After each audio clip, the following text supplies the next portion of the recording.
Bona tarda, buenas tardes. Agradecer muchísimo a Foment del Treball la posibilidad de organizar este evento aquí y sobre todo también nuestro agradecimiento a María Luisa Martínez, a Juan María Hernández Puertolas, la Junta Directiva Nacional, y que además estéis aquí en calidad de que vuestras empresas han formado parte de este magnífico libro de casos que ha sido elaborado en colaboración con el IE Business School. Y en ese contexto agradecer, y de forma también muy especial, a Francisco López Lubián, profesor y director del área de finanzas del IE Business School, que nos pueda acompañar, y sobre todo también un agradecimiento muy especial a Montse Tarrés, a nuestra presidenta, que por defecto se incorpora también por primera vez después de un largo periodo, y estamos encantados de tenerte con nosotros, y además, y entre nosotros, nunca te has ido, con lo cual estás aquí como siempre. Bueno, pues en base a esto y haciendo una brevísima introducción para dar paso a la parte relevante de lo que es el acto en sí, decir simplemente que DIRCON, la Asociación de Directivos de Comunicación, trabaja en 4 ejes de posicionamiento, ¿no? El networking, que es un ejemplo claro, nosotros fomentamos el networking entre los directivos. El desarrollo sostenible, abogamos por modelos que por defecto reivindicar que las empresas deben interiorizar el planteamiento sostenible como parte de su ADN, y trabajamos en ese escenario. Y los otros 2 ejes son la formación continua. Debemos ser capaces de DIRCON de formar a nuestros socios, a los directivos, para que por defecto tengan las competencias que las empresas del siglo XXI exigen a un miembro del comité ejecutivo. Por eso hay que formarse, que estar alineado con las últimas tendencias y con los últimos requisitos de nuestras organizaciones. Y este libro de casos precisamente entronca de lleno con esa necesidad de formación, de conocer las mejores prácticas de todas las organizaciones que nos enriquecen a todos. Pero es que además el 4 eje de posicionamiento de DIRCON es lo que llamamos el reconocimiento o la influencia. A nosotros nos gusta decir que pretendemos influir en los que influyen. ¿Qué es esto? Que no seamos endogámicos, que este libro no sea solamente para nuestro uso, el uso de los directores de comunicación, sino que sirva para que directores de otros ámbitos, presidentes de organizaciones, miembros de comités ejecutivos, altos directivos, conozcan el mundo de la comunicación. ¿Y qué mejor partner que una escuela de negocio? ¿Dónde se forman los directivos del siglo XXI? Bueno, pues en las escuelas de negocio, ¿no? Es ahí donde por defecto tenemos un agente, un colaborador necesario, que es el IE Business School, que ya ha introducido en todos sus programas de dirección a altos directivos y a directivos los casos específicos en comunicación. De tal forma que cuando esos directivos asuman puestos de relevancia en sus organizaciones, en sus compañías, entenderán mejor el ámbito de la comunicación, entenderán mejor la necesidad de tener cerca a un director de comunicación o de contratar los servicios de una consultoría de comunicación. Es decir, estamos ayudando al reconocimiento de la profesión, a poner en valor lo que hacemos, a poner en valor qué representa la comunicación o cómo puede ser un aliado de negocio estratégico, ¿no? Con el IE, además, nos une una larga colaboración. Ya estamos en el posgrado del IE Business School, un planteamiento empresarial, o sea, directivo de hace 10 años formamos a directivos en ese tema, y este es un proyecto más que además nos ha llevado ni más ni menos que 3 años. Bueno, pues simplemente, y para terminar, hacer una brevísima referencia a que este libro de casos, que está a disposición de todos los socios, por supuesto, pues es un libro heterogéneo, que hace aproximaciones muy diversas a distintos enfoques, ¿no?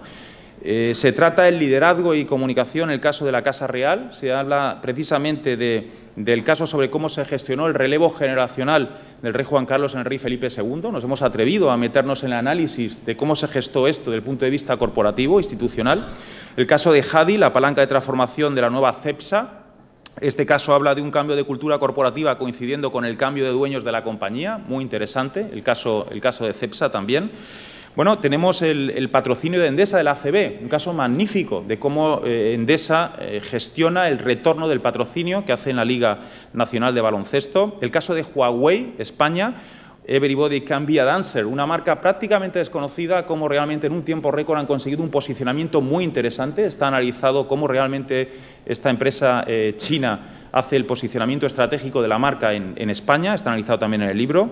El caso de InformaDB, redefiniendo el branding content, que cuenta la historia del lanzamiento de empresaactual.com y que es un ejemplo de pyme que por defecto tiene un caso también muy interesante de comunicación. Precisamente la aproximación que hacemos es de gran, mediana y pequeña compañía. También podréis disfrutar en el libro con el caso del Leroy Merlin, que es la apuesta estratégica de comunicación por una comunidad digital, y todo lo que han hecho en comunicación interna. Es espectacular cómo han integrado a todos los empleados en una dinámica interactiva en la que por defecto se han convertido en generadores de contenido y en los principales prescriptores de la compañía a la hora de generar reputación y construir reputación. También tenemos el caso de Mondelez Internacional, el compromiso Harmony, un ejemplo de sostenibilidad magnífico que os recomiendo que por defecto podáis leer también y ojear. La gestión de la reputación en el caso de SACIR y el caso de Canal de Panamá, yo creo que es un ejemplo de libro. Este caso fue tratado también en el Congreso Iberoamericano que organizó Fundacon, la fundación de DIRCON en Miami. Se presentó el caso del Canal de Panamá y os puedo asegurar que también tiene todos los elementos que uno puede imaginar dentro de lo que es un ámbito de gestión de la reputación y de la comunicación, ¿no? Con todos los agentes y todos los stakeholders y además un caso global, ¿no? Por supuesto, el caso de Abertis, ¿no? Hoy teníamos aquí a Juan María Hernández Puertolas, es uno de los dos ponentes que vamos a disfrutar, la gestión de crisis y reputación en la era digital. Yo creo que lo mejor es disfrutar directamente con la propia presentación que nos va a hacer su DIRCON. Evidentemente, y el otro caso que nos acompaña hoy es el caso de la Caixa, comunicar intangibles en un proceso de cambios, la transformación de la Caixa en CaixaBank. Yo creo que ha sido un ejemplo, y no porque por defecto estés aquí, María Luisa, pero ha sido un ejemplo de libro, y nunca mejor dicho, y por eso está en este libro, para que sirva de referente a todos los profesionales que por defecto buscamos las buenas prácticas y aquellos escenarios en los que nos podemos inspirar. Un excelente también ejemplo de trabajo bien hecho y que está perfectamente recogido aquí. Además, el caso lo ha realizado el profesor Francisco López Lubián, que nos acompaña también aquí. Y el último caso ha sido el caso de DIRCON. El IE Business School nos pidió que pudiéramos incorporar un caso, fue a petición suya, sobre un ejemplo de gobernanza corporativa.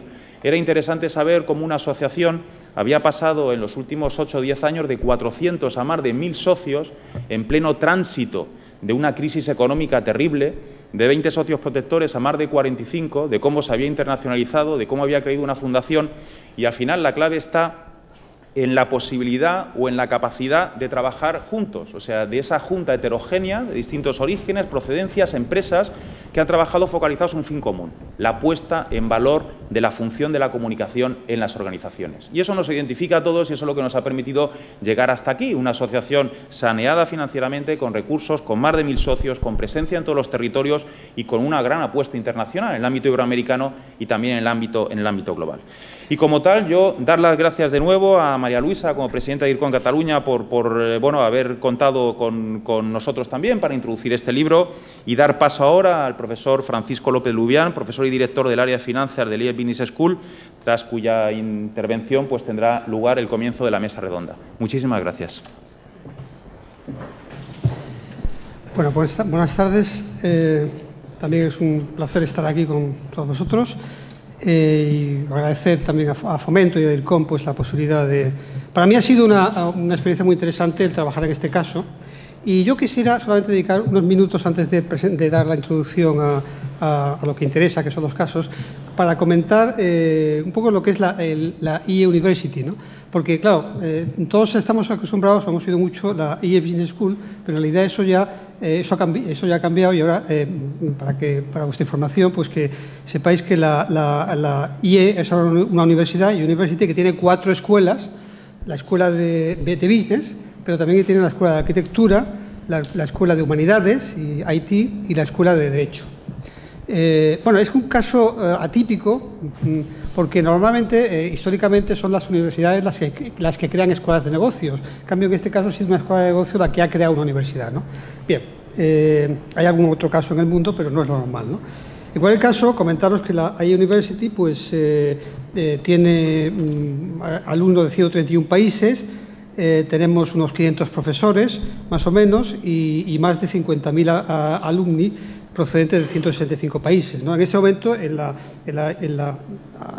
universidad hay alumnos de más de 131 países, ¿no? Bueno, en este contexto, la colaboración que ha tenido el IE, entonces, digamos, como se decía antes, lo que entonces existía solamente la IE Business School, ahora ya IE University, con lo que he dicho. Ese contexto de colaboración de IE con DIRCON es antiguo, como ha comentado Sebastián, y entonces yo diría que tenemos como tres grandes campos de actuación, ¿no?, en ese acuerdo. Primero está a través de la Executive Education de IE, pues tenemos el acuerdo de colaboración con el programa de dirección de comunicación, que es el que se ha comentado, ¿no? Ya llevamos bastantes años y ha sido uno de los programas pioneros que se han hecho en España en este tema, ¿no? También hay en ese contexto de acuerdo de colaboración con DIRCOM tenemos que la biblioteca del IE, de la universidad, también pues tiene un acuerdo para incrementar el fondo de la biblioteca, ¿no?, con DIRCOM.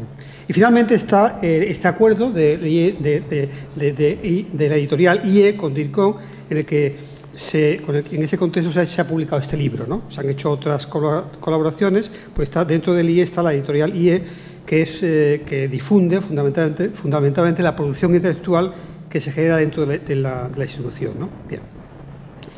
Bueno, pues entonces, dicho esto, yo creo que vamos a pasar ya entonces a los casos que hemos venido aquí, ¿no? Y yo, como introducción al caso CaixaBank, que va a comentar con profundidad María Luisa, pues este caso describe el proceso por el que una caja de ahorros se convierte en un banco cotizado, pasando de un entorno legal y financiero altamente regulado a un nuevo entorno reestructurado y altamente competitivo, ¿no? Entonces, yo creo que es interesante, te preguntaría, vamos como introducción, ¿qué papel jugó el Departamento de Comunicación en este proceso de transformación y dónde estuvieron las claves del éxito, ¿no? Muchas gracias y bueno, un placer estar aquí. Dejarme solamente un guiño, porque además me lo pide el corazón, de agradecer que Montse Tarrés, presidenta de DIRCOM, a quien a través de la Junta de DIRCOM Cataluña, no sabes lo que nos complace tenerte en plena forma, con la energía que siempre te ha caracterizado, y que de verdad que para mí este acto será importante para trasladaros el conocimiento, pero sobre todo por tenerte en primera fila, en plena forma, como digo, y con la capacidad de trabajo, de entusiasmo y sobre todo con algo que he valorado mucho siempre en Montse desde que la conozco, ¿no?, el amor por la profesión, ¿no? Y ese entusiasmo con profesionales como tú pues es magnífico, ¿no?, para un día como hoy. Es decir, que yo lo que pueda decir se viene absolutamente superado por tener a Montse aquí en primera fila, dejarme así. Bueno, no hay nada más que la imagen para evitar las palabras que pueda uno explicar, ¿no? Dejarme que empiece mi intervención con un vídeo que resume un poco todo lo que trataré de explicaros luego a través de mi intervención. En el 2011, anticipándose a los cambios del sistema financiero español, el grupo inicia una reorganización que culmina con el nacimiento de un banco cotizado. El 1 de julio sale a bolsa CaixaBank, que integrará hasta 5 grupos financieros en un periodo de profunda crisis económica. Y lo harán no solo sin consumir ningún recurso público, sino todo lo contrario, contribuyendo de forma decisiva a la reestructuración del sistema bancario y a la salida de la crisis. Por su parte, la obra social pasará a gestionarse desde la Fundación Bancaria La Caixa, manteniendo inalterable su compromiso con un presupuesto anual de 500 millones de euros, lo que la sitúa entre las fundaciones más importantes del mundo. CaixaBank recoge una tradición financiera que ha superado con éxito todas las vicisitudes económicas y sociales del siglo XX. A lo largo de nuestra historia, hemos sumado 78 entidades a nuestro proyecto y nos hemos consolidado como un referente de la banca europea. En el futuro, seguiremos apostando por el mismo modelo de gestión diferencial que nos ha convertido en un banco líder, solvente e innovador, que pone el foco en la confianza y la rentabilidad, manteniendo un compromiso inquebrantable con la sociedad, con una marca heredera de una reputación centenaria que cultivamos, fortalecemos y hacemos crecer día a día. Y lo hacemos manteniéndonos fieles a nuestros valores fundacionales, que 110 años después continúan vigentes. La calidad, la confianza y el compromiso social, porque no solo somos un banco. Somos CaixaBank.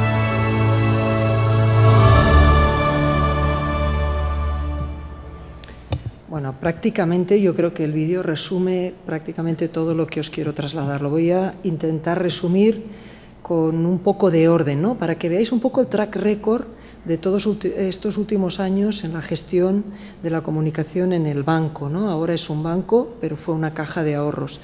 Parece que fue ayer, pero han pasado 10 años desde la crisis que se desató en Estados Unidos con Lehman Brothers, en el 2007-2008 y en el que el sector financiero pues, ha estado sumergido en todo tipo de vicisitudes, de cambios, de amenazas, de turbulencias, y que os hemos resumido en unos flashes, y no quiero ahondar en todo esto, pero desde una burbuja inmobiliaria, no hace falta que os explique las consecuencias que ha tenido, el rescate público a las cajas, el endurecimiento de la regulación. Nosotros ahora dependemos del Banco Central Europeo, Frankfurt está continuamente, no hay ejercicio trimestre que no haya una nueva regulación o una exigencia a nivel técnico y de reporting. Eso es uno de los mayores riesgos confesados en muchos de los índices y los rankings en la banca. La reestructuración y consolidación, habéis vivido, pues bueno, no hace falta que os cuente, el nacimiento y la caída de algunas entidades que parecían robustas y que nadie podía prever, ¿no?, su caída o su transformación. Una crisis que no solo ha sido nacional e internacional, pero que en España pues, ha tenido un calado importante, con el hundimiento de la reputación del sector. Esta es la realidad. Cuando la gente nos cuenta, oye, ¿cuál es tu día a día?, etcétera, pues básicamente si fuéramos a lo genérico sería cómo recuperar la confianza, la reputación perdida. Pensar que hoy mismo en una reunión de directivos en el banco hemos expuesto pues, la última oleada de RepTrak, en la que de 17 sectores, y voy a bulto, el último sector en reputación, el peor, es el sector bancario, ¿no? O sea, imaginaros, yo creo que no viviré la recuperación o seré capaz de contribuir a la misma, ¿no? Pero no lo sé. Bueno, todo esto en el caso concreto de la Caixa, o sea, yo entré a trabajar en una caja de ahorros y es más, si tú le preguntas al 90% de muchos de los empleados te responderán la Caixa, ¿no? ¿Dónde trabajas, no?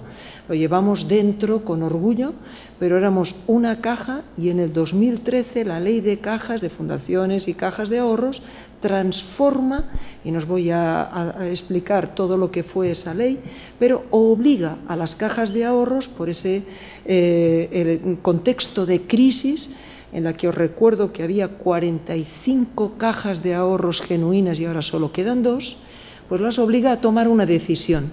En nuestro caso, como todos sabéis, nos convertimos en una... Bueno, aquí tenéis lo que os acabo de decir, ¿no?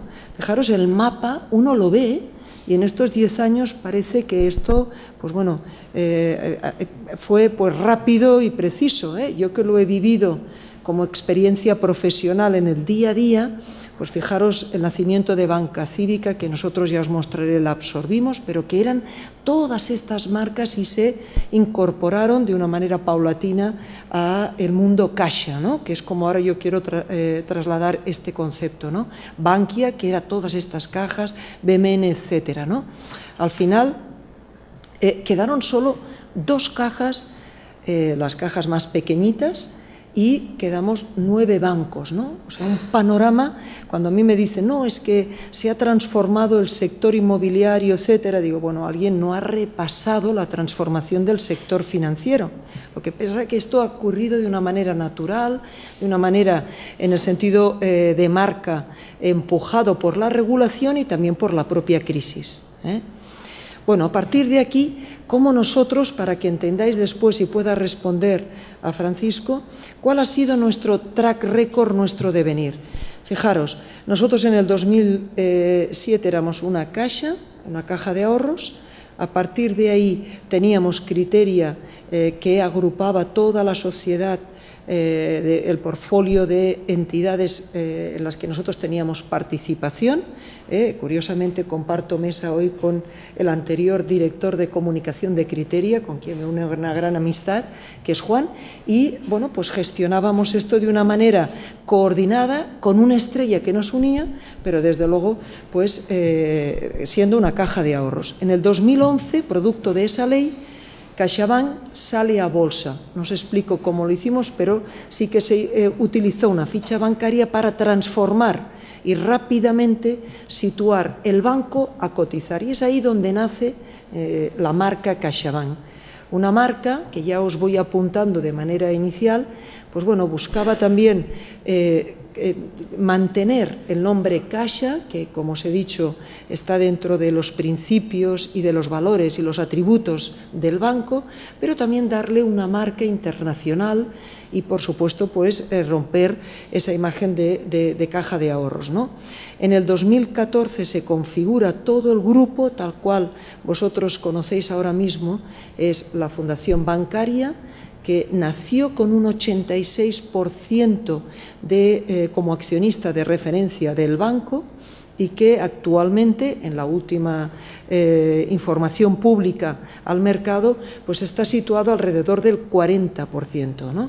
Es decir, que ha habido, según lo que la regulación y el Banco Central Europeo exigía, una reducción del peso de la Fundación en el accionariado del banco para dejarlo a los niveles que vosotros y que tenéis ahora mismo en este gráfico, ¿no?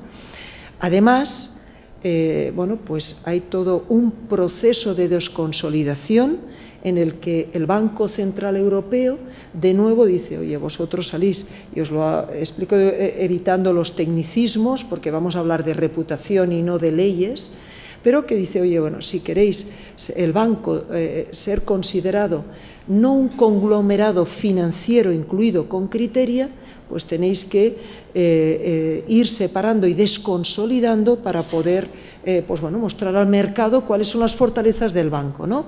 Os lo he explicado de una manera sencilla, pero creo que se entiende. Total, esta es la foto en la que nosotros estamos ahora mismo. Esto, que os lo he explicado quizá en 5 minutos de una manera muy sencilla, pues nos ha llevado prácticamente 10 años, ¿no? 10 años en los que este grupo, la sociedad, ¿no?, como está conformada, que es la parte de la derecha mirando yo a la pantalla, ¿no?, pues que veis arriba tenemos la fundación, que tiene una obra social, que es nuestro gran orgullo, reputacionalmente nos da un oxígeno y una, una potencialidad a nuestra marca, bueno, imbatible, pero que tiene a Criteria, que tiene dentro de Criteria está incluido el banco, como os decía al inicio, todo el portfolio de inversiones que tiene la fundación bancaria, ¿no?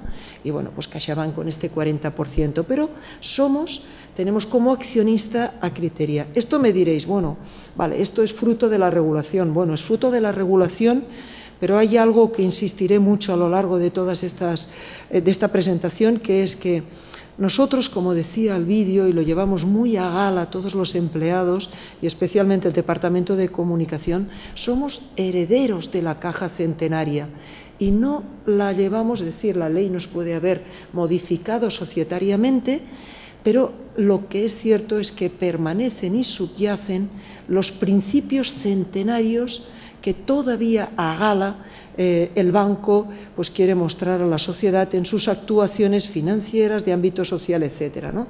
El reto, como decimos en este titular, si vosotros buscáis, oye, ¿cuál es vuestro gran reto?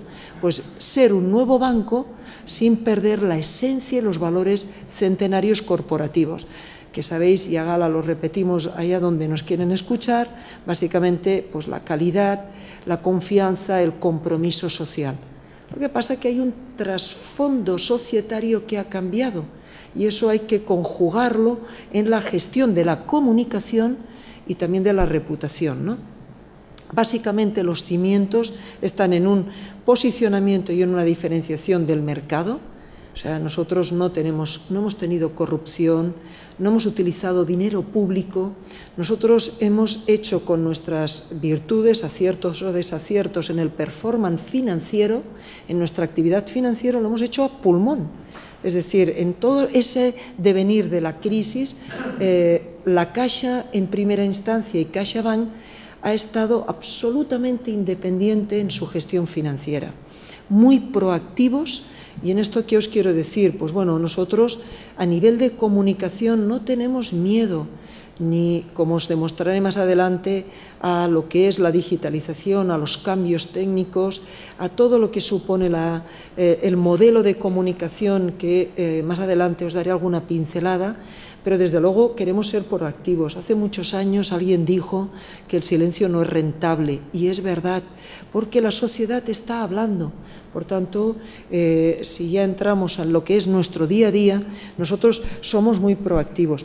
¿Cómo? Pues como entidad única, nos sentimos diferentes, hacemos una manera de hacer banca diferente y la llevamos hasta las últimas consecuencias en nuestra dimensión financiera, empresarial y social. A partir de ahí, pues bueno, tenemos, como os decía, intentamos tener, pues en todo este mundo, os he dado el ranking de RepTrak, pero desde luego tratar de ser éticos, transparentes, creíbles, con todo el marco y el entorno y el contexto en el que hemos estado inmersos, ¿no? Con solidez de los mensajes, siendo muy coherentes y tratando de trasladar mensajes sencillos, claros en nuestro día a día y de una manera dialogante.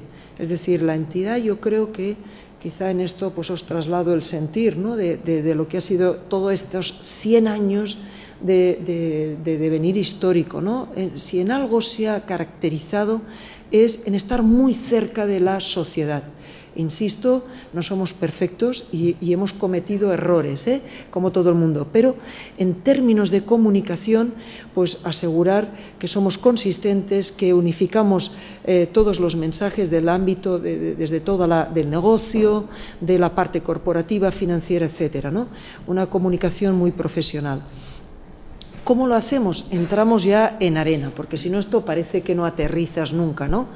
Mirar, primero nosotros, que muchos de estos elementos los estamos ya declinando, porque quien diga que tiene un manual a 4 años de comunicación y se cree que el primer año le funciona para 4 años, bienvenido al club del cambio, porque la realidad es que todo tiene que declinarse, adaptarse, ¿no?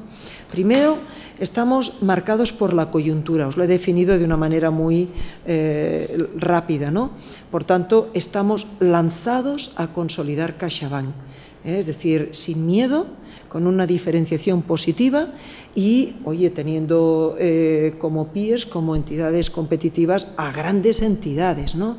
Que las conocemos y que tienen un potencial brutal y que respetamos, pero que, oye, marcamos nuestra diferencia. No queremos irnos a las modas, a buscar. Yo siempre hago una frase al equipo que la repetimos muchas veces, que es, oye, nuestros cuarteles de invierno es la esencia de lo que somos, y eso lo trasladaremos en la modernidad y en el trabajo diario, ¿no? Alineados con el plan estratégico. Nosotros formamos parte, nuestra entidad tiene un plan estratégico que comunicamos al mercado, y este plan estratégico tiene incorporada la actividad de comunicación del banco. De hecho, nosotros reportamos al plan estratégico toda una serie de resultados y de métricas que nos hacen estar muy alineados con los objetivos y los retos anuales. Es decir, aquello de la comunicación va por un lado y los del negocio van por otro, eso en nuestra entidad no es así. Por tanto, en parte ya contesto en cómo lo estamos haciendo.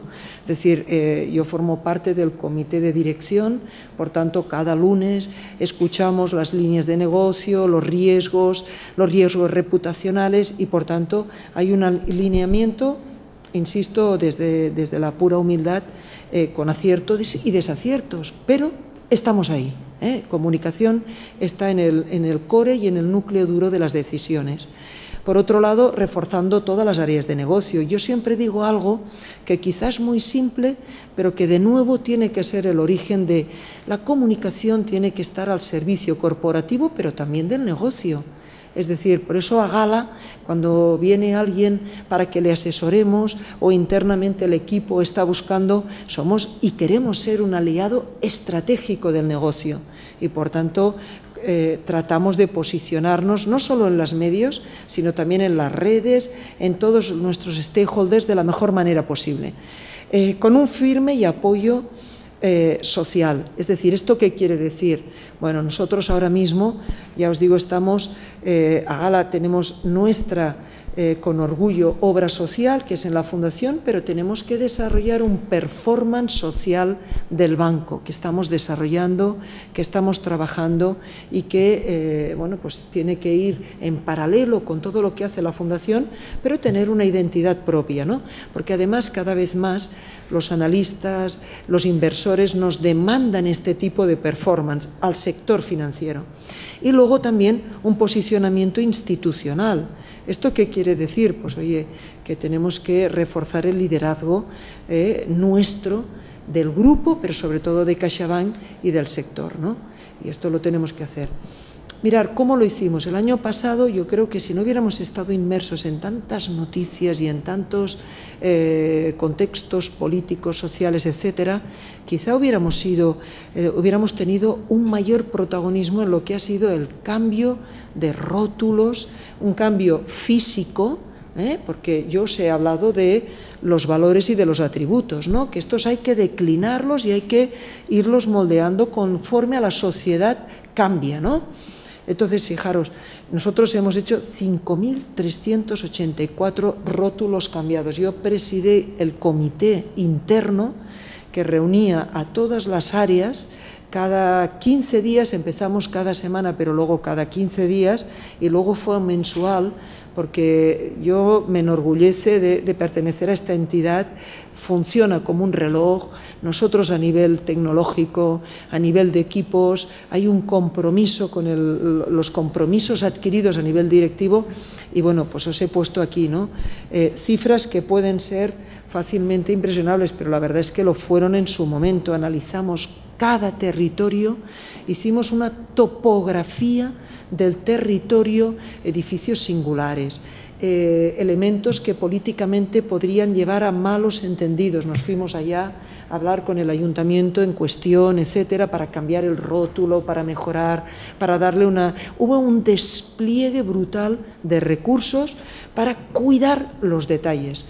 Pues 7.000 banderolas, vosotros os parecerá esto muy fácil, pero poneros en cada pico de la montaña, porque nosotros os recuerdo que tenemos 5.500 oficinas, números gordos, 9.000 cajeros. Esto se dice pronto, pero tuvimos que cambiar todo el software, toda la imagen corporativa, toda la parte digital. O sea, se hizo un refreshing ya que nos poníamos a trabajar. La parte informática dijimos, oye, 18.000 documentos, vamos a incluso revisar. Nos vino muy bien toda esta implementación porque tuvimos que revisar todo lo que eran a lo mejor contratos que ya no daban lugar, que oye, porque la inercia los lleva a una cola de documentos ahí acumulados.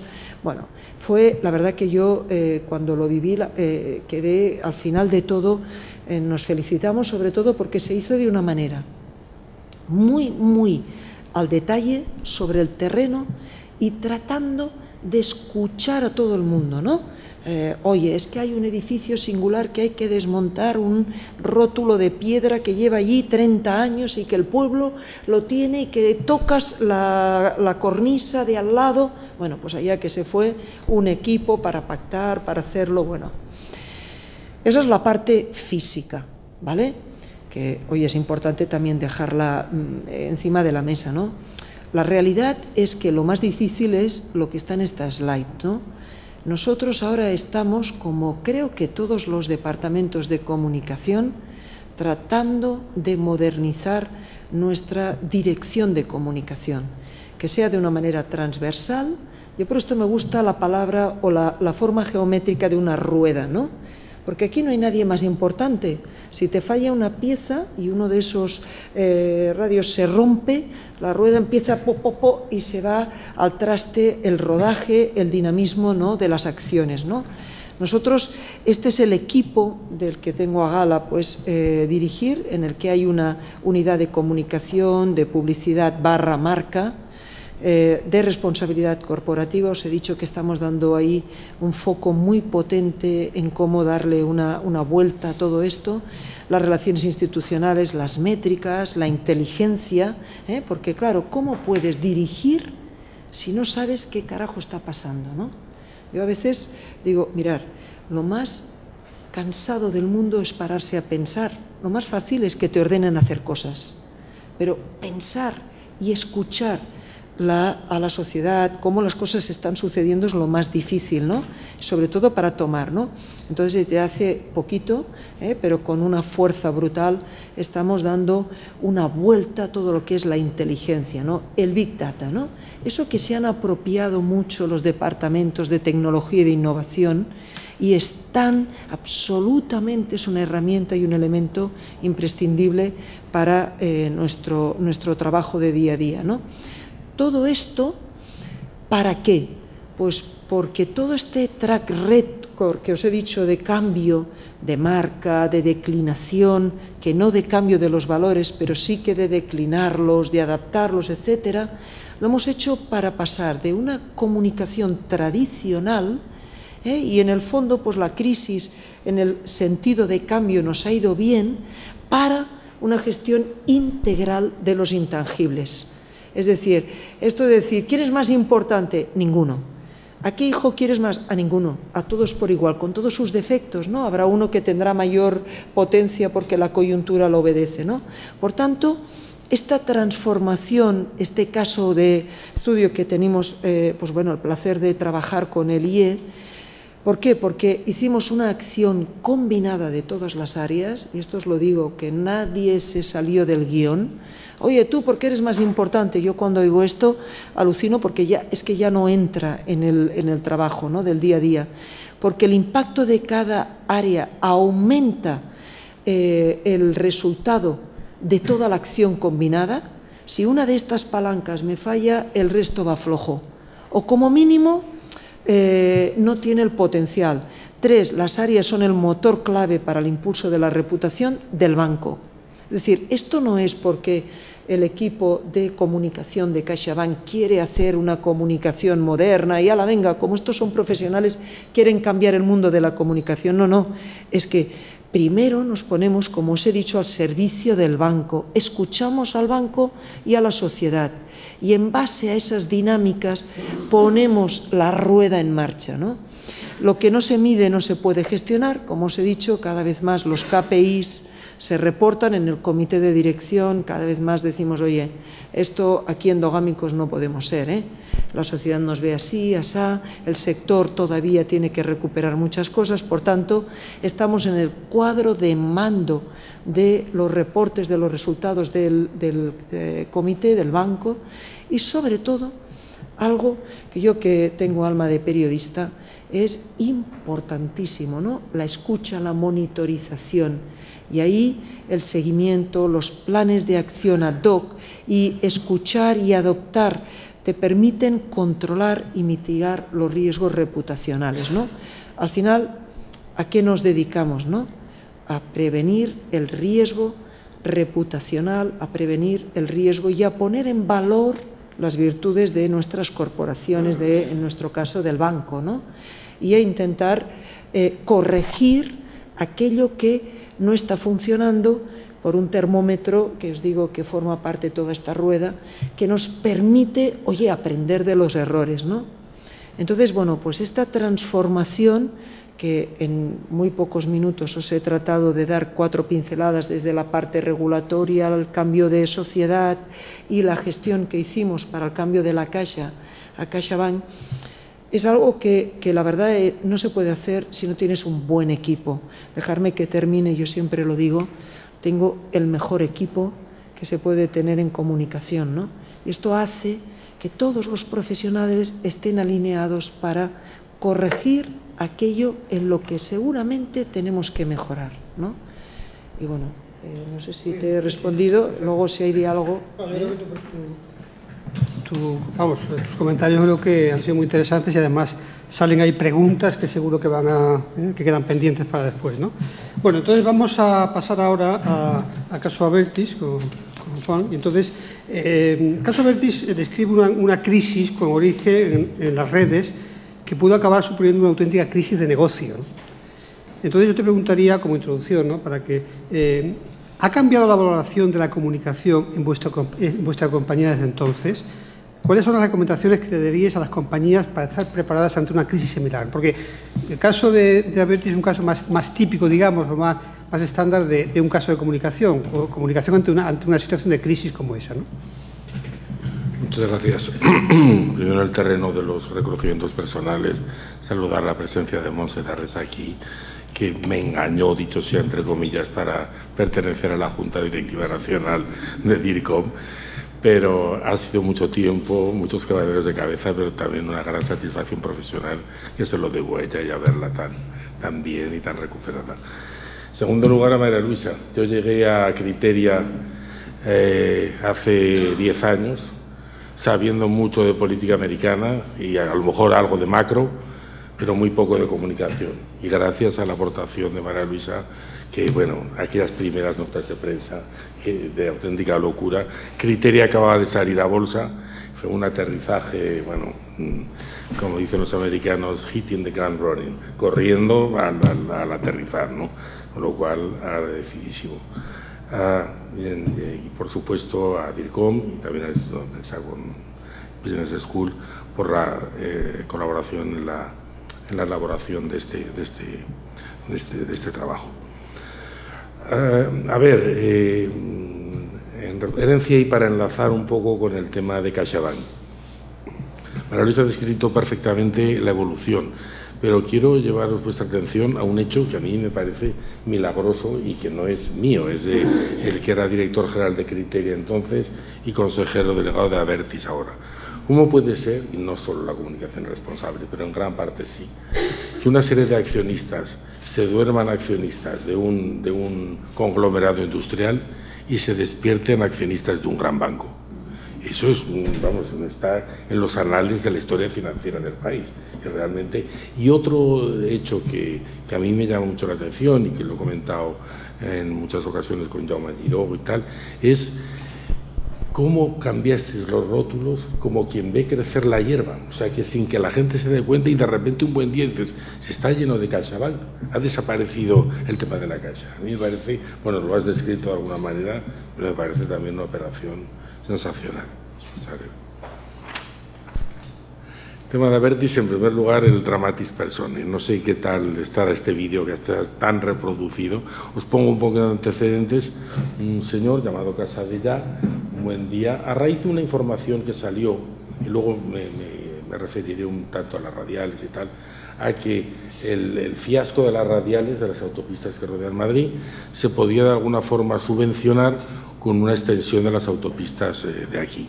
Claro, eso causó una lógica indignación y le llevó a este señor, que por lo visto ya tenía antecedentes, ya se había saltado algún peaje anteriormente, a hacer que no me resisto a llamar número, pero que evidentemente, y me referiré luego al núcleo de la intervención, que es el tema comunicación y redes sociales, se convirtió en viral. Esto aquí aprieto.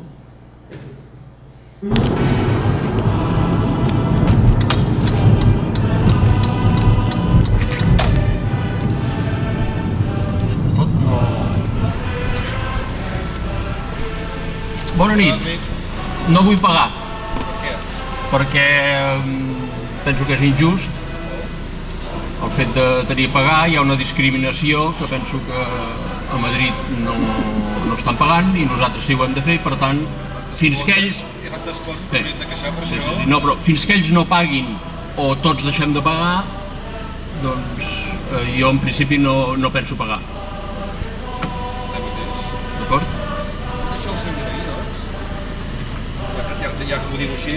Se'ns estan torejant, i això que diguin que encara per postres hem de pagar-lo de Madrid, no... Suposo que no faran part. Ja ho veurem. Vale? Sí, vinga, gràcies. Adéu.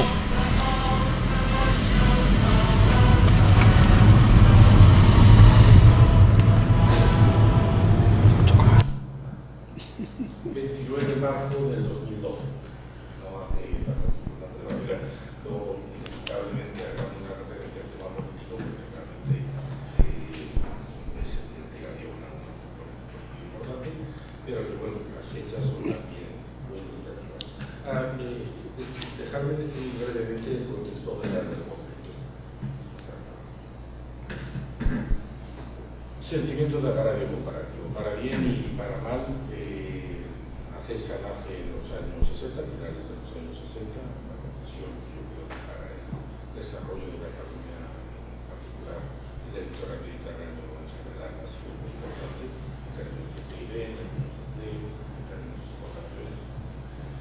evidentemente nació con el paso del tiempo de las cosas que se podría haber corregido, pero que ahora no se corrige, que es el tener un sistema homogéneo en toda España. Pensar que en Italia y Francia las vías de alta capacidad, tenemos dos sentidos, son de concesionados de pago del orden del 70 al 80%. Están sobre ese 20-25%. Y de ese 25% está concentrado, como sabéis, en Cataluña, en el Mediterráneo, en el País Vasco, en Galicia, Sevilla, Cádiz, pero en general la parte oeste del país no está concesionada. Eso ha creado un abanico comparativo evidente que, habitando lo que os comentaba anteriormente, de que parecía que la solución fuera un déficit tremendo, de un minuto en ello. Se pudo conversar el tema en el gobierno del Partido Popular de José María Aznar a partir del año 96, pero se hizo de la peor forma posible, no fueron las narraciones, porque fueron un desastre, mala planificación del tráfico, hacer vías paralelas gratuitas, con lo cual las previsiones de tráfico que nunca se llegaron a cumplir, mal cálculo de las expropiaciones, con lo cual se pagó ese pecado, en el sentido de, no como se ha comentado en determinadas ocasiones, de socializar las pérdidas, sino que las empresas concesionarias que invertimos en eso, perdimos calidad. Otra cosa es que los bancos, a través de la responsabilidad patrimonial de la administración, puedan ayudar a recuperar parte de la financiación, pero el hecho fue ese. Con lo cual, lo que no vale la pena llorar por la leche derramada, lo que pudo ser y no fue. Pero esa es el momento para homogeneizar todo el territorio español en el tema concesional. Luego, el famoso tema de las autopistas amortizadas. Evidentemente, como los celuloides de las primeras autopistas de Cataluña es en blanco y negro, y es cierto que ha transcurrido casi medio siglo.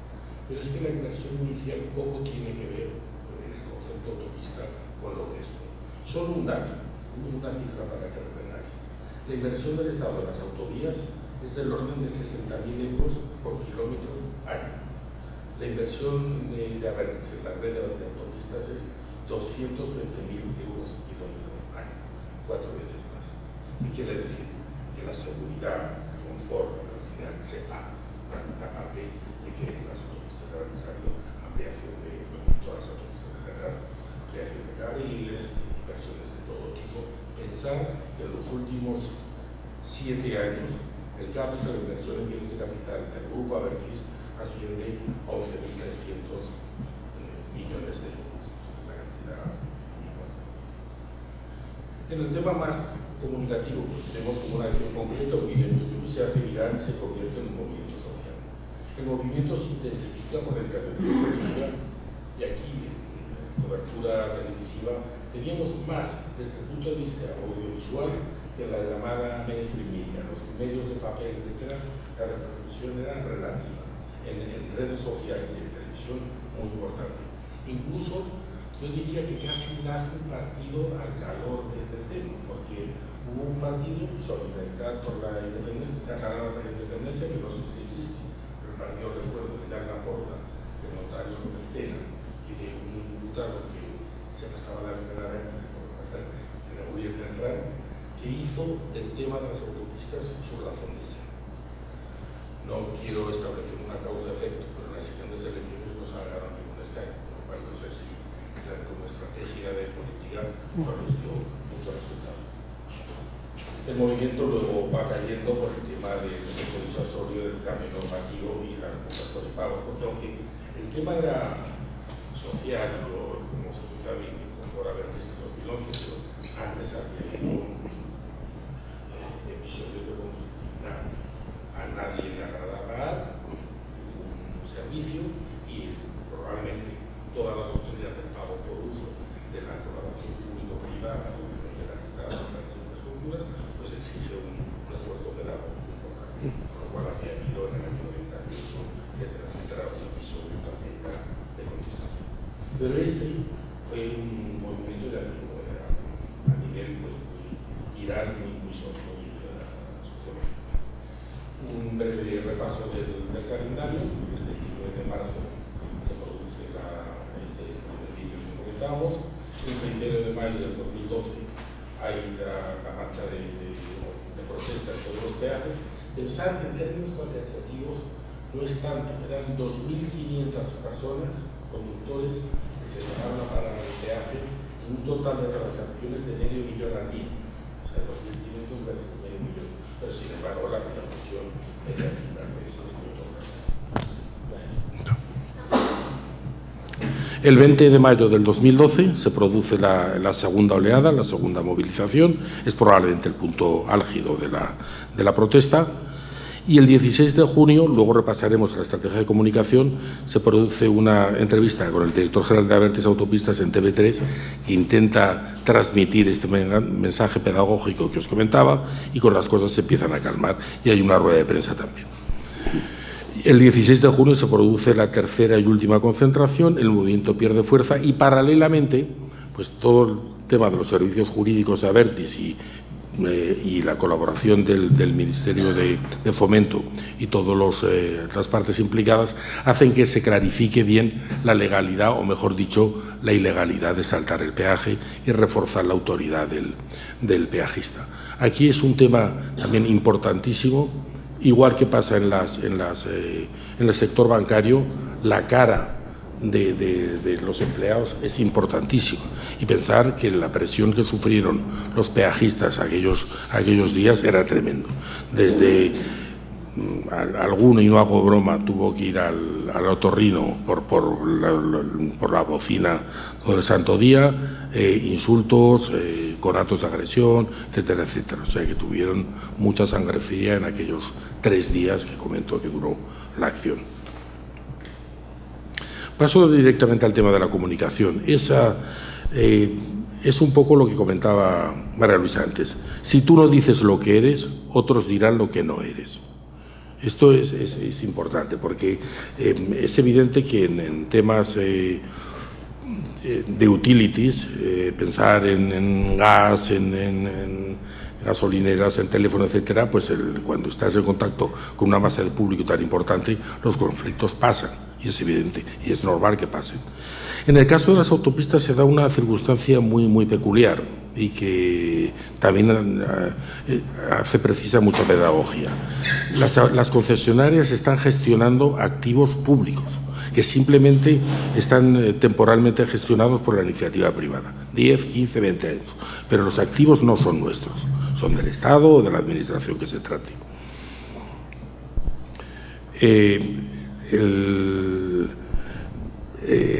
Tras un poco baja la marea, y aquí viene un poco la estrategia de comunicación, una primera fase, y esto yo creo que es válido en general para el tema de redes sociales, no entrar al trapo. Y lo estamos viendo, esto ha ido a peor. Quizás ya ha llegado a un state of the art con los tweets del presidente Trump, pero realmente cuando te comunicas con una sociedad vía tweet es un tema muy peligroso. Y comprobamos, aquí está Mar Gómez, mi gerente de comunicación externa, y Marga Tejedor, directora de marketing de Autopistas España, que eran las que analizaban día a día el volumen y como mucho nos permitía escuchar, pero no intervenir activamente porque era mucho peor, ¿no?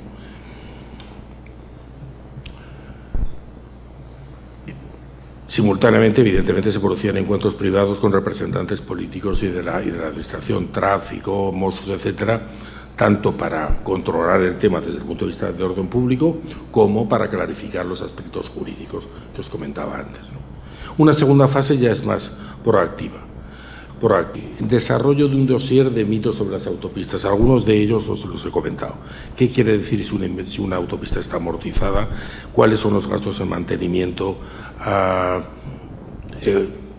Un Q&A, un cuestionario para los directivos de Abertis para que se desarrollaran correctamente en estos temas, encuentros de entrevistas con medios de comunicación, muchos de ellos off the record, para intentar explicar qué es el pago por uso, qué son las iniciativas público-privadas, todos los temas de seguridad, mucho más modernamente el tema de la tecnología aplicada a la movilidad, comunicados periódicos durante las concentraciones de No Vull Pagar, mantenimientos en las redes sin sin confrontar con los activistas, y trabajo del lobby para conseguir los cambios normativos que os comentaba. Dejarme acabar con una serie de citas que yo creo que son importantes de lo que hicimos bien, pero también de lo que hicimos mal. En esta entrevista con el director general de Autopistas España, hoy en día director de Desarrollo Industrial de la Corporación Abertis, decía una cosa que es casi un mantra en Abertis, que os la leo literalmente. Las infraestructuras gratuitas no existen. Para mantenerlas hay dos vías. O se pagan con peajes o se pagan con impuestos. El único sistema que puede mantener una red de alta capacidad es el peaje, y el pago por parte de quien lo usa es lo más justo. En todo caso, si hay una prestación de servicio, la obligación es que se tiene que pagar por ese servicio. Otra cosa es el sistema de peajes en España es homogéneo, si es justo o injusto, pero eso no es algo que nos corresponda a nosotros como concesionaria. El presidente de Abertis, Salvador Alemán, tiene una frase también muy aplicable en momentos duros de tertulias, etcétera, porque muchos amigos no teníamos en aquel momento. Decía, por favor, no disparen sobre el pianista. Nosotros tenemos un contrato, nuestro consejero delegado suele decir, no es que seamos un sector regulado, es que nuestra materia prima son los contratos, ahí está todo, hacemos lo que nos dejan, incluso en aspectos de aglomeraciones, de tal y cual, es decir, que Abertis abra la barrera. Abertis no tiene ningún inconveniente en abrir la barrera si se lo ordena el Servei General de Tráfico. Es tan sencillo como eso, o en el caso de una nevada, etcétera, etcétera. O sea que está todo previsto en el contrato. Somos en ese sentido el pianista. Pero por citar un poco el mea culpa, lo que nos sorprendió, que nos pilló un poco con la guardia baja y que tuvimos estos meses para recuperar, es una serie de reflexiones que quería compartir con vosotros. Queríamos tener el control de todo y en el mundo digital no se puede controlar. ¿Qué puede controlar y qué no Abertis en las redes sociales? Reflexión adecuada. La sociedad era muy distinta en el 2012 en comparación con el 2000. Es decir, las infraestructuras tienen su vida útil, la sociedad cambia, las reivindicaciones cambian, etcétera, etcétera. Nos faltó cierta madurez digital para gestionar la crisis. Ahora todos hemos aprendido esa lección, que tenemos que estar en el tema digital desde el primer momento. ¿Qué nivel de presencia en las redes y qué nivel de inmediatez es el óptimo para poder anticiparse, intervenir y responder proactivamente? Y luego, muy importante, y con esto quiero acabar, este negocio, yo creo que todos, pero no puedes llevar este negocio con una visión puramente financiera o de resultados. La reflexión es, Abertis, ganáis mucho dinero y ganáis mucho dinero con bienes públicos. Y digo, sí, pero tenemos mucha deuda también, porque nuestro negocio es así. Nuestro negocio, Abertis, y no hablaré de la OPA de Atlantia, capitaliza ahora 16.000 millones, pero tenemos una deuda de en torno a los 14.000. Lo importante es el porcentaje de vida en relación a la deuda, y en ese sentido estamos bien posicionados. Pero es un negocio financiero. ACESA, quiero recordar que pasó por el Fondo de Garantía de Depósitos, porque al principio no diré que sea un negocio ruinoso, pero cuando realmente es rentable es en los últimos años de la concesión. Tuvimos un problema en Francia, que luego se resolvió muy felizmente, que era la ministra Ségolène Royal, que dice lo mismo, Sanef, nuestra filial en Francia, gana mucho dinero. ¿Por qué no dejan de cobrar el fin de semana? Porque en el contrato no está previsto eso. Realmente ahora es este momento, hay una cierta maduración de la inversión y tendrá unos beneficios, pero no se puede hacer una foto fija, se tiene que ver todo el periodo de la concesión. Pero es verdad que ahí tenemos que equilibrar las dos identidades. Una, un blue chip, somos una sociedad que tiene que ganar dinero porque si no no existiría. Pero por otro lado tenemos que estar de buen rollo, yo diría, con el territorio. Por eso donde estamos, donde nos desarrollamos y donde crecemos. Muchas gracias. Bueno, pues yo creo que hechas las presentaciones del caso, creo que sería el momento de empezar con preguntas. Y si es que hay alguna pregunta que hacer, yo tengo algunas, o sea que puedo Se me olvidó pasar un vídeo que era también un poco el post-crisis también, que era también como lo trató y es un poco el blanco y el negro. Muy bien. Sí. Pues por los...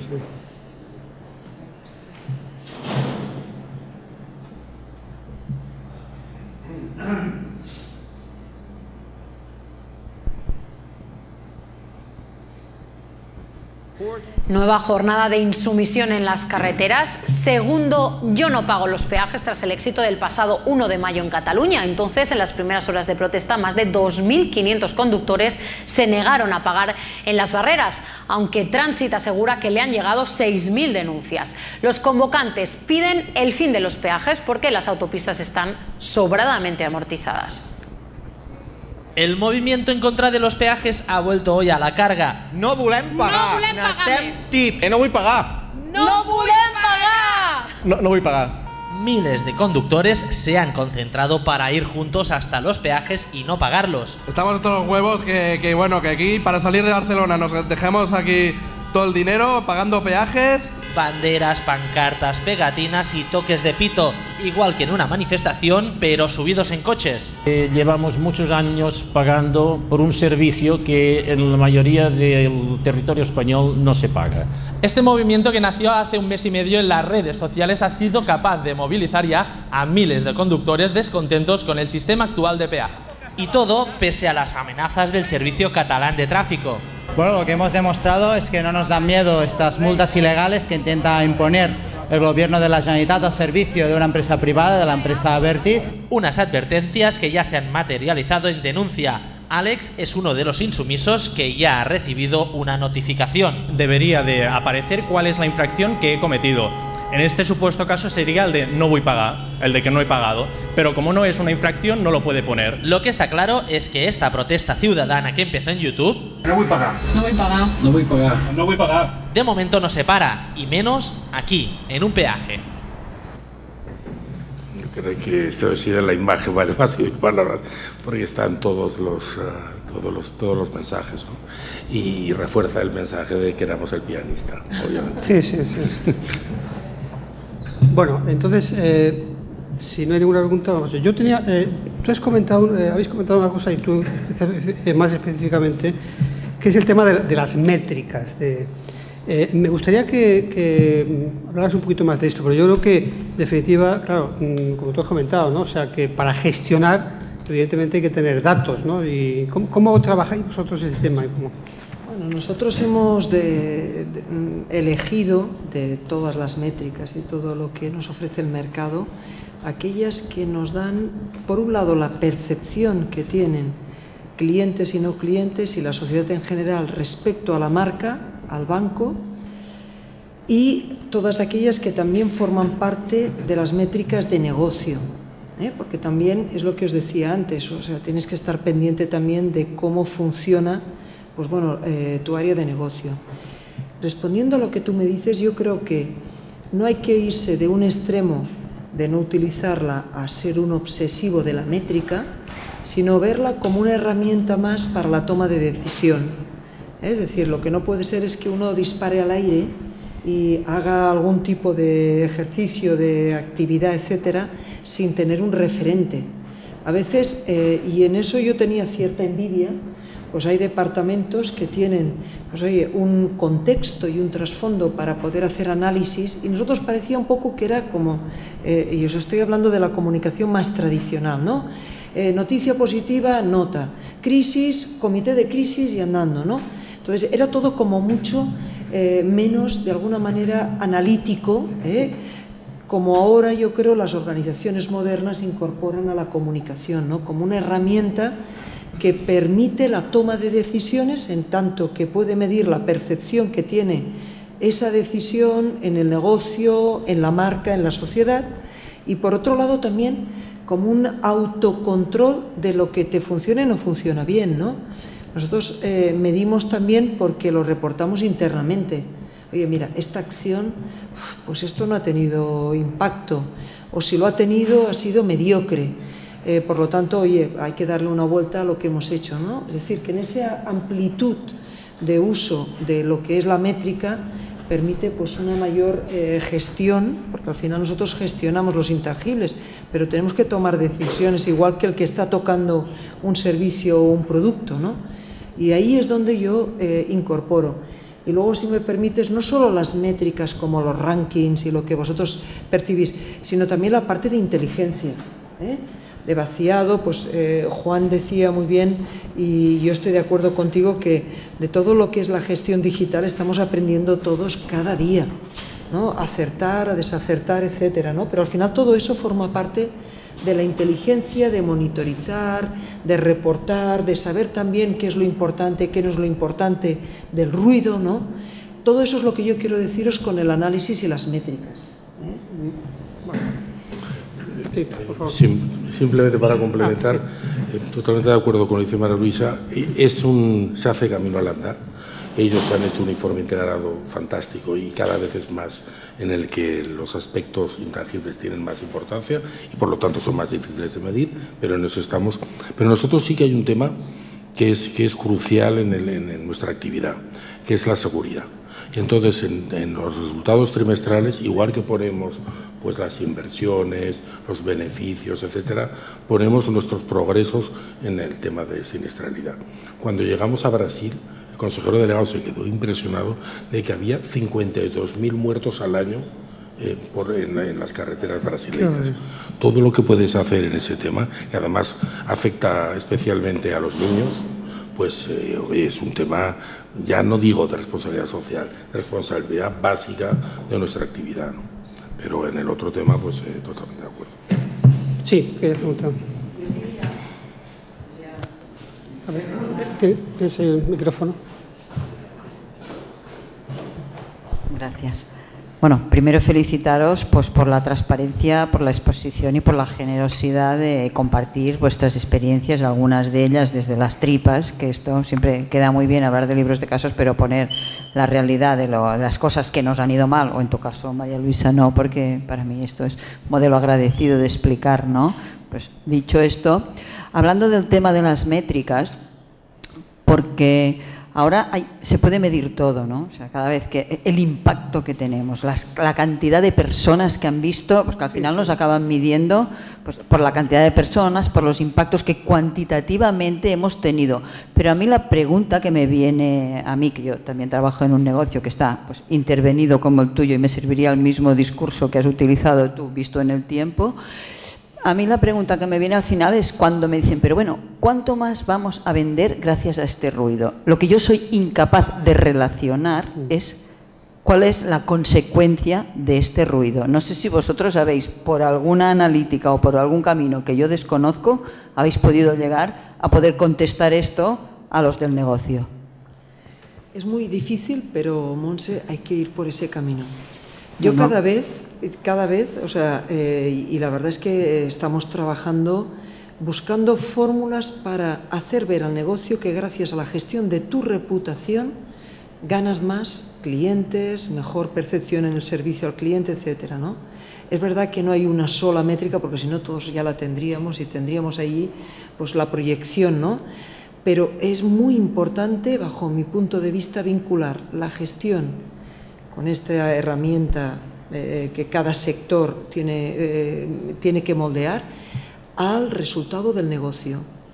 Porque si no, cuando hay crisis es cuando más necesario es un departamento de comunicación.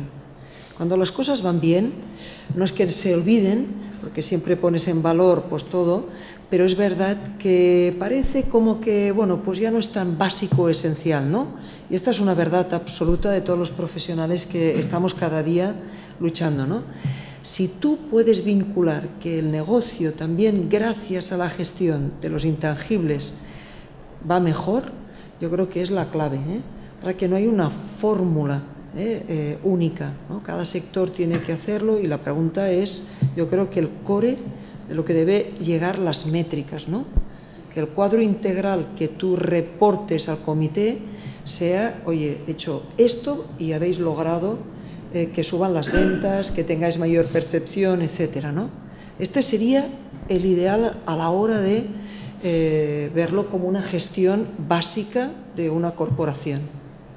Y obviamente mucho más fácil el tema cualitativo que el cuantitativo, pero en el cuantitativo es work in progress, estamos trabajando en ello cada vez más, pero el tema cualitativo sí, dejarme no hablar de mí, sino de ella, en ese sentido. Y además una frase de Gonzalo Gortázar, el consejero delegado, cuando aparece en la portada del Financial Times un escándalo en un banco, concretamente aquel día en el Wells Fargo, nos perjudica a todos. Sí. Y en el aspecto positivo, lo que hace la Fundación o la obra social, pues es evidente que para vuestra reputación es como un... Claro. Oxígeno. Sí, a ver.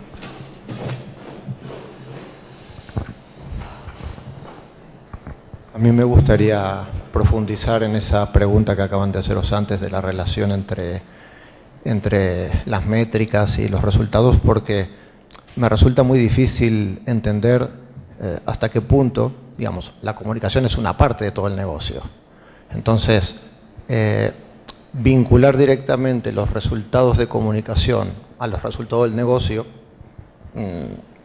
es crítico. Es crítico en cuanto a que quizá ustedes lo pueden hacer muy bien, pero puede haber otras áreas que no estén cumpliendo y por lo tanto los resultados no se dan. Digamos, cuando antes preguntaba, bueno, ¿cuánto voy a vender más o cuánto voy a ganar más si hacemos algo de comunicación bien? Es muy difícil plantearlo de esa manera. Entonces mi pregunta básicamente es, no es tanto la cuestión de la métrica, la que quiero preguntar, sino la cuestión de los indicadores que ustedes reportan. Es decir, ¿cuáles son los indicadores, digamos que en cierta manera, yo estoy trabajando con algunas empresas que hacen reportes y entonces, digamos, ¿cuáles son los indicadores que ustedes, digamos, desde el área de comunicación ponen en el PowerPoint corporativo que se presenta a accionistas o que se presenta? Estamos hablando de indicadores de notoriedad, estamos hablando de indicadores de favorabilidad, estamos hablando de indicadores de reputación, digamos. ¿Qué tipo de indicadores estáis manejando? Que en última instancia creo yo que los indicadores tienen que ver con, digamos, con las métricas, digamos, las métricas son las herramientas para generar los indicadores. Pues ¿cuáles serían, digamos, si podéis compartirlos? Mira, nosotros en lo que es el cuadro integral hay por un lado lo que son los KPI, resultados de las acciones que tú haces, es decir, que eso es obvio, que hay que medirlo, de todo aquello que contribuyes pues para potenciar el negocio, y tú dirás, bueno, ¿y eso cómo se mide? Pues oye, cualquier patrocinio, cualquier asunto vinculado con la marca o con ese tipo, bueno, hace poquito, pues oye, si una institución y tú con tu marketing relacional has logrado que premie o que reconozca una área de negocio a través de las acciones vinculadas a esa potencial reputación de esa área de negocio, pues ya es una manera. Es decir, te lo voy a contestar de una manera sencilla, a riesgo de que quizá es muy bruto lo que te voy a decir. Si nosotros no existiéramos, ¿tú crees que toda la parte de negocio ahora mismo podría funcionar? Yo me imagino, por ejemplo, en nuestro caso, si nosotros no hiciéramos nada por el negocio, nosotros lo diferenciamos productos y servicios y la parte de corporación, cuando haces cosas a nivel institucional. Si no estuviéramos, no creo que la reputación, que es de lo que estamos hablando, de poner en valor la marca, fuera eficaz y al nivel que tenemos ahora las corporaciones. Para contestarte más concreto, en nuestro caso, yo he acostumbrado, mal acostumbrado, porque cada vez me exige más, pero ya es una buena exigencia profesional, el que cada cosa que hagas se acompañe de un KPI. Te pongo un ejemplo muy sencillo. Hemos patrocinado la selección española de baloncesto.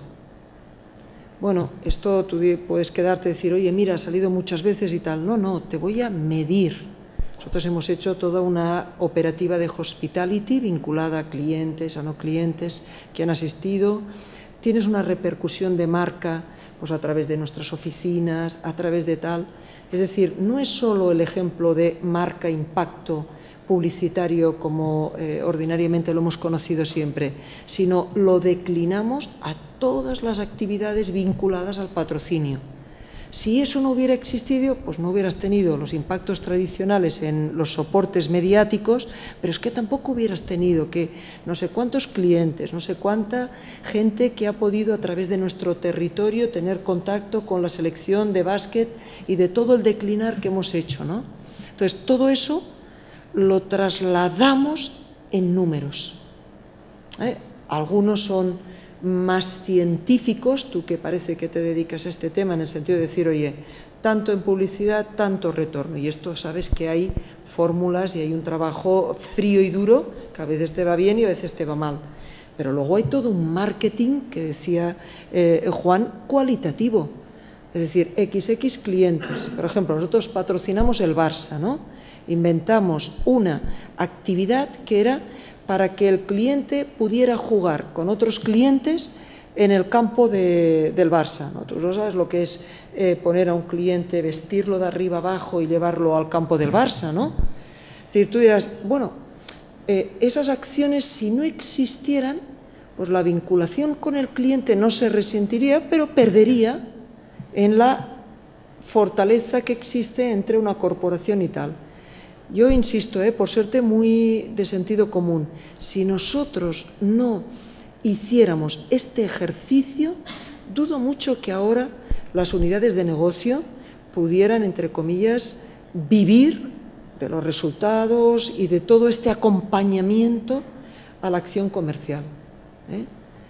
No sé si te he contestado, porque he tratado de ser muy conceptual para decirte, tú me preguntabas, para no huir de la respuesta concreta, ¿qué métricas utilizamos? Pues tienes todo el mundo de las percepciones, que cuando lo lanzas la gente no es que se aburra, ¿no? ¡Ay, esto vamos así de mal! Sí, sí, a mí es muy importante la percepción del señor de la calle, porque es el termómetro real.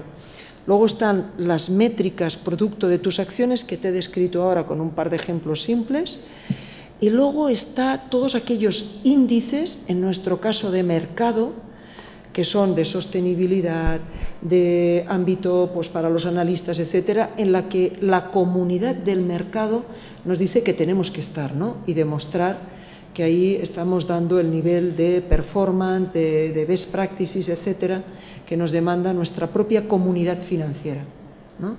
Y todo esto, pues oye, hace poco el Dow Jones, ¿no? Salió los índices del Dow Jones. Bueno, ha habido un plan de gestión interna de trabajo para el Dow Jones. Tú dirás, bueno, pero este índice si estamos, es muy importante.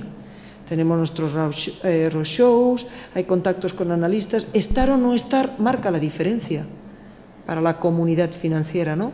Entonces, esto es una métrica que hacemos, bueno, la velamos desde la propia comunicación. Le decimos, oye, si no estás, los medios, la reputación, los stakeholders verán un gap allí, ¿no? Algo ha pasado, ¿no? O sea que para mí es muy importante, Entiendo la dificultad, pero evidentemente se está progresando. El primero, quiero insistir en nuestro caso en el tema de la seguridad, porque es absolutamente crucial.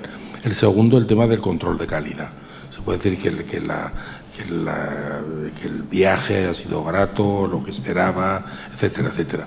El tercero, que es más complicado, que es lo que decía Luis ahora, ¿cómo repercute una acción?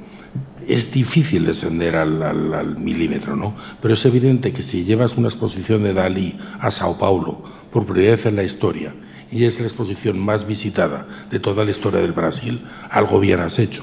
Con lo cual, insisto, no tenemos la cuadratura del círculo, es muchas veces un proceso de prueba y error, pero van por allí las tendencias.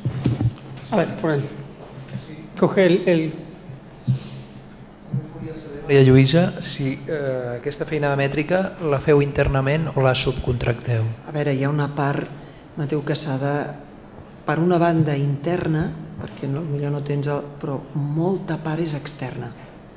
Perquè ara el que no pots és generar... S'està movent tant que has d'agafar les millors pràctiques de fora, no?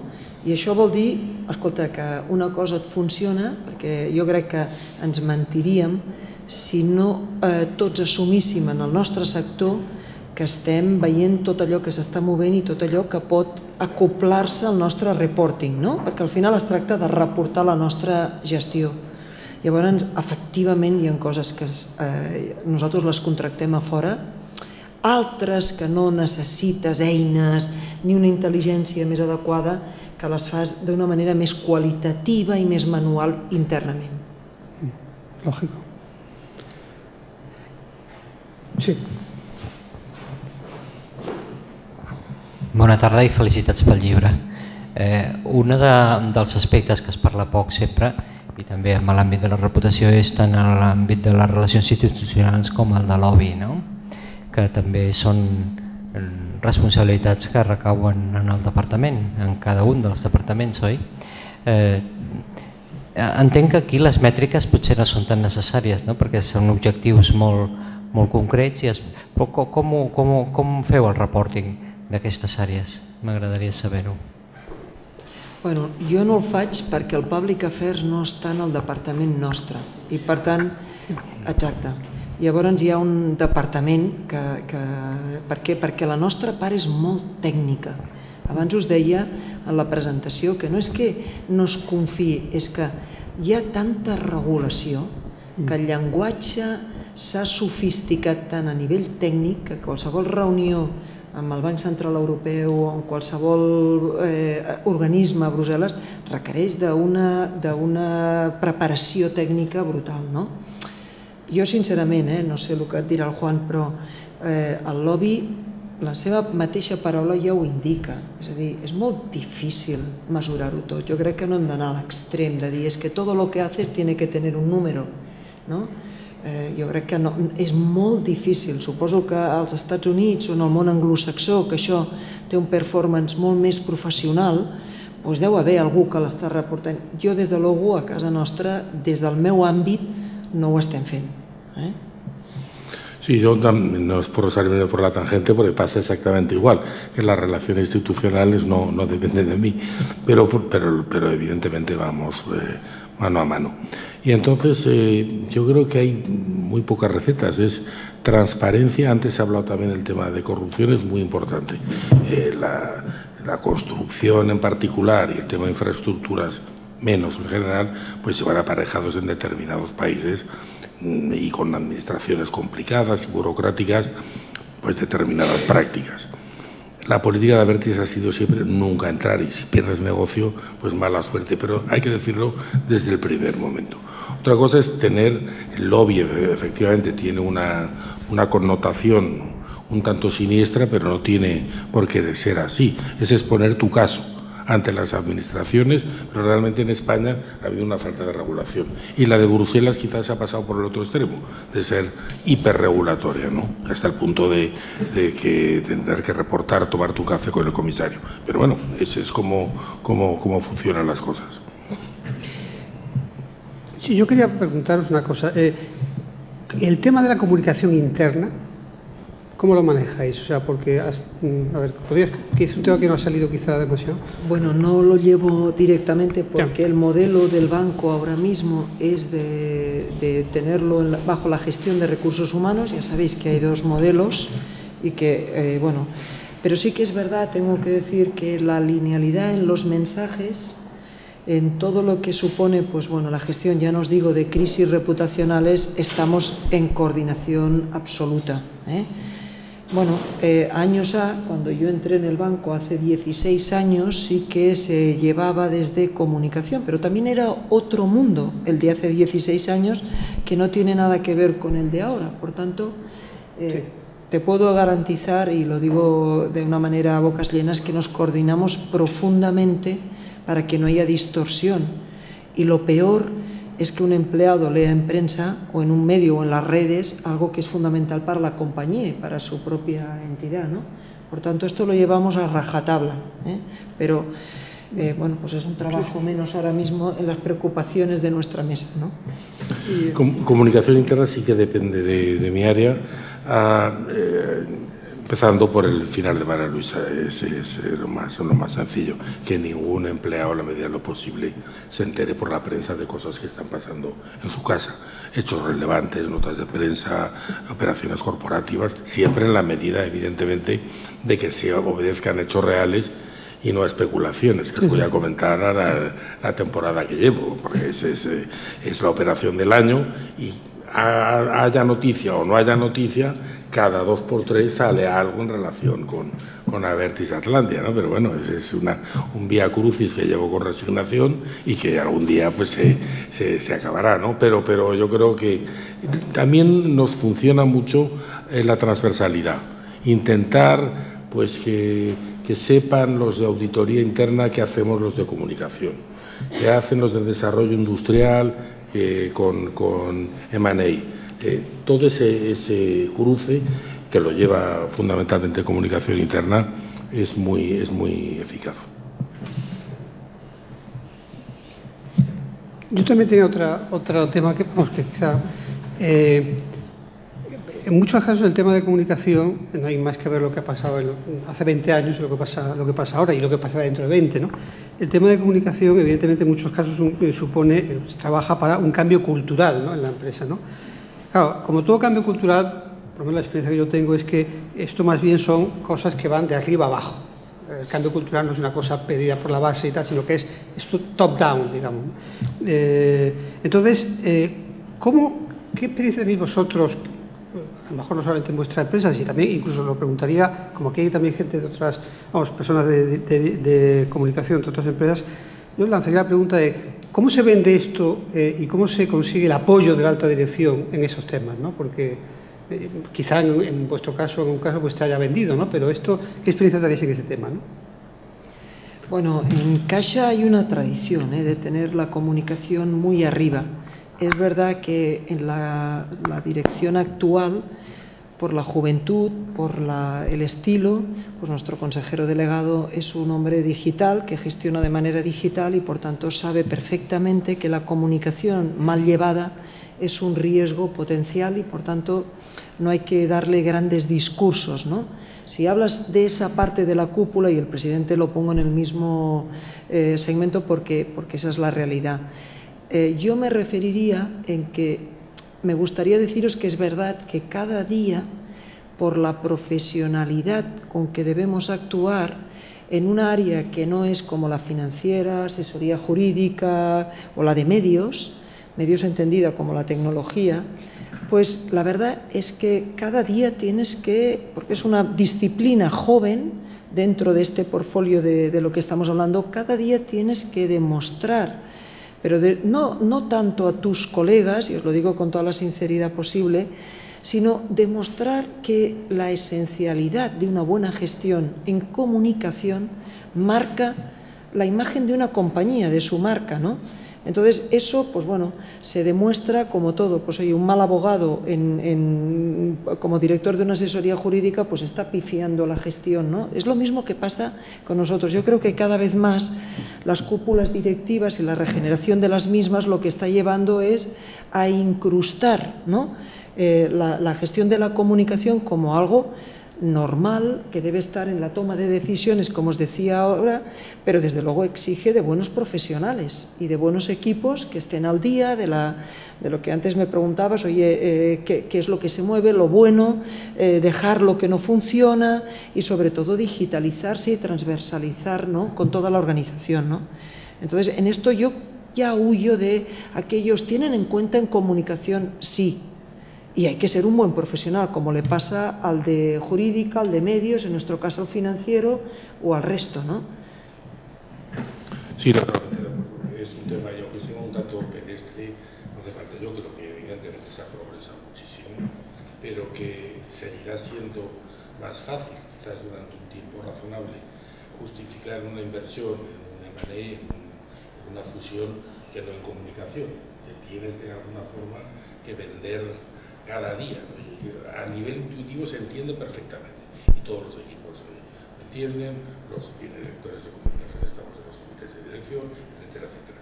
Pero es verdad que siempre hace falta ese esfuerzo extra o que pase, pues como gracias a Dios cada vez pasa menos, pero que comunicación pase como el fútbol o la política, que todo el mundo se siente con derecho a participar y yo no osaría nunca dar mi opinión en auditoría interna o fiscalidad, por ejemplo. Muy bien. Yo creo que si no hay más preguntas, pues podemos hablar por... Desde el punto de vista de carreras profesionales... Sí, desde el punto de vista de carreras profesionales, ¿existe algún tipo, también preguntándole a Francisco, algún tipo de formación específica en comunicación o normalmente es gente que viene de otras áreas? Un poco en general, ¿cuál es la carrera que existe en comunicación? Pues yo creo que esto se ha desarrollado mucho en los últimos años. Ya digo, en el IE, por ejemplo, en la University tenemos un programa específico, un grado específico en temas de comunicación, aunque se está incorporando cada vez más los currículos, ¿no? De los programas tradicionales, ¿no? Sobre todo estoy hablando de posgrado, ¿no? O sea, son temas que van más bien por posgrado, ¿no? El tema de introducir asignaturas de comunicación o electivas de comunicación, bueno, en efecto, la importancia de la comunicación interna y la comunicación institucional o corporativa está cada vez más presente en todos los currículos y además, como el IE, en concreto, tiene un programa dedicado a eso exclusivamente, ¿no? Junto con el doctor, ¿no? Y muchas universidades en Estados Unidos y en Europa también cada vez está más presente, ¿no? No sé qué experiencia tenéis en esto, ¿no? Yo creo que, como dice, cada vez más tiene que sofisticarse la formación, es muy importante, ¿eh? Antes, tradicionalmente, pues un periodista generalmente ocupaba, yo soy periodista, Juan también, pero es verdad que ya no es solamente el mundo del conocimiento de los medios de comunicación, necesitas otras herramientas y, por tanto, sí que es cierto que aquí pues las escuelas de negocio, y rompo una lanza a favor de este tema, deben cada vez más incorporar la formación de un profesional completo en los nuevos ámbitos digitales, en las herramientas a utilizar, como cualquier profesional que necesita, pues oye, de una formación de vanguardia, etcétera, ¿no? Es verdad que cada vez más ves másters, etcétera, pero hay un déficit, yo creo todavía, de acompañar, ¿no? Lo que es el profesional al nivel que tienen vosotros de las organizaciones, pues con un nivel muy completo, ¿no? De formación. Yo creo pues que el IE y otras iniciativas de ámbito académico van a ayudar sin duda, ¿eh? Sí, a nivel anecdótico. Yo hice económicas y periodismo y cuando me incorporé a la vanguardia de la sección de economía, muy pocos economistas se dedicaban a eso. Pero no he aprendido lo que era una cuenta de resultados hasta que estuve en Criteria y en Abertis, porque realmente la noticia va por otros extremos.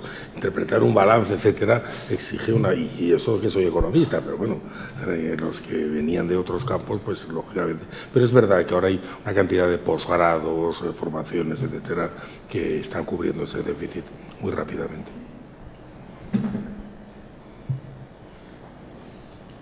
Muy bien, pues yo creo que podemos... Muchas gracias. Muchas gracias por vuestra asistencia. Gracias.